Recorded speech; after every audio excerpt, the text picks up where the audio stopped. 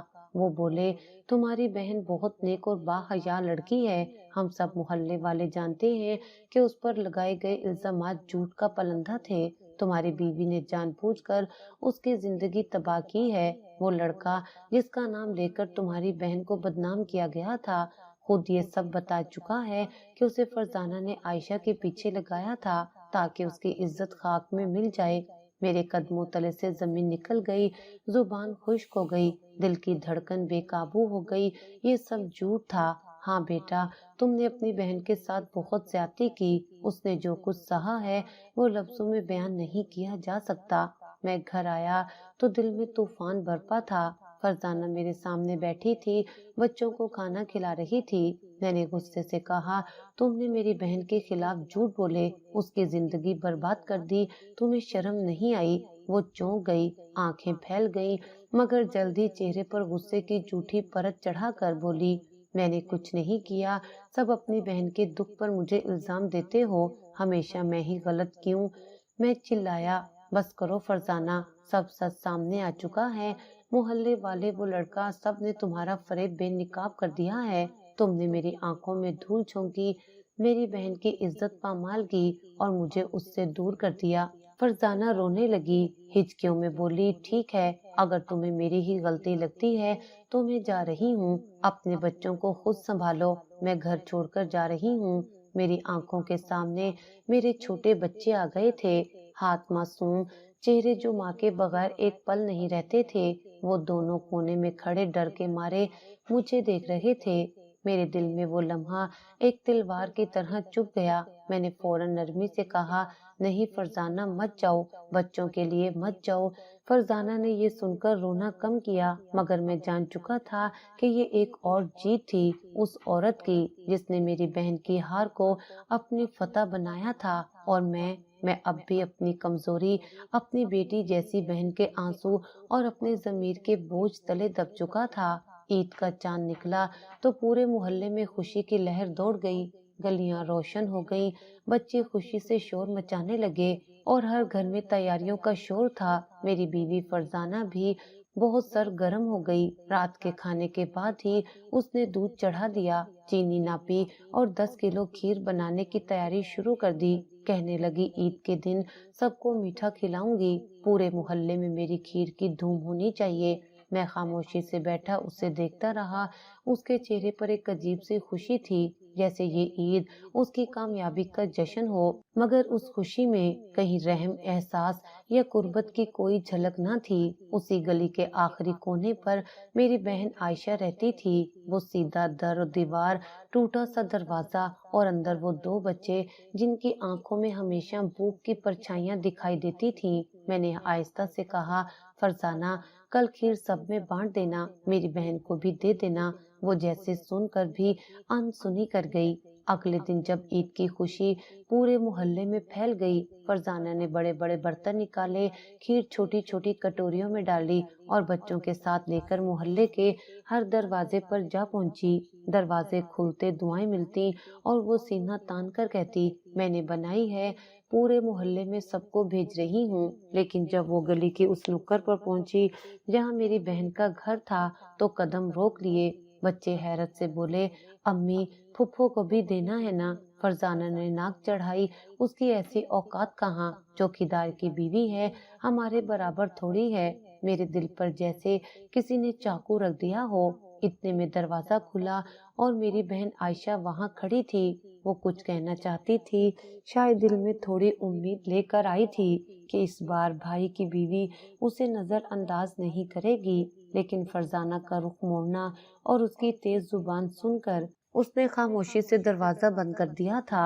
میری بہن کے بچے جب بھوک سے بلک رہے تھے اور دروازے کے اندر سے ان کی فریادیں میرے دل کو چیر رہی تھیں، میں نے ایک لمحہ بھی ضائع نہیں کیا، فوراً گھر واپس آیا اور کچن میں جا کر آٹا، چینی، چاول، دالیں اور بچوں کے لیے کچھ بسکٹ اور دودھ کا پاؤڈر ایک تھیلے میں بھرنے لگا۔ دل میں ایک عجیب طمانینت تھی، جیسے میں برسوں کا بوجھ اتار رہا ہوں۔ یہ پہلا موقع تھا جب میں نے فرزانہ سے کچھ کہے بغیر وہ سامان اٹھایا اور سیدھا عائشہ کے گھر جا پہنچا۔ دروازہ کھولا اور وہ حیران رہ گئی۔ میں نے کہا یہ بچوں کے لیے ہے اور تمہارے لیے بھی۔ اس کی آنکھوں میں شکر اور شرمندگی کے ملے جلے آنسو تھے، پر زبان پر صرف اتنا آیا، بھائی آپ کو یاد آ گیا کہ میں بھی آپ کی بہن ہوں۔ میرے قدم رک گئے، میں کچھ لمحے اسے دیکھتا رہا، پھر سر جھکا کر واپس آ گیا۔ گھر پہنچا تو فرزانہ کچن میں تھی۔ جیسے ہی سامان کی غیر موجودگی پر اس کی نظر پڑی، وہ تل ملا اٹھی۔ یہ آٹا چینی دالیں کہاں گئیں؟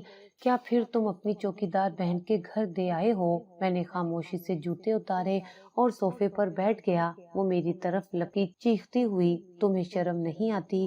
میرے بچوں کا نوالا اس عورت کو دے آئے جو میری شکل بھی دیکھنے کے قابل نہیں۔